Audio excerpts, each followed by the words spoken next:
is the acid rain? The term acid rain was first used by Robert Angus in 1872. Acid rain literally means the presence of excessive acid in rainwater. Excessive carbon dioxide, smoke, and nitrogen dioxide, when released in the atmosphere, comes in contact with the water vapor present there. This results in the formation of sulfuric acid and nitric acid.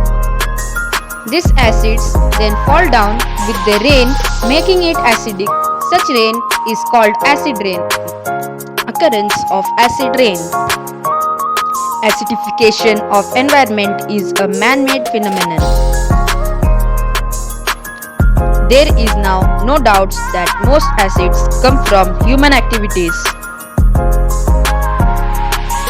such as cars, homes, factories, and power stations. There has always been some acid in rain coming from volcanoes and swamps. But scientists know that it has increased very sharply over the past 200 years. Effects of acid rain. Acid rain problems is one of the evil in India and is fast spreading in the developing world. The most worrying aspect is that the area affected by acid deposition has been increasing day by day. You can take some examples such as yellowing of Taj Mahal, change of color in the Statue of Liberty, yellowing of Lotus Temple, etc. How to prevent from acid rain?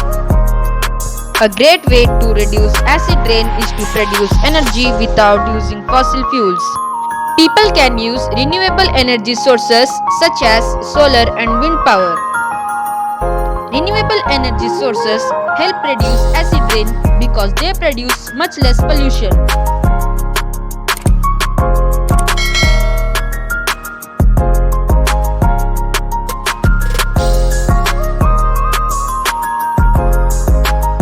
Thank you for watching this video.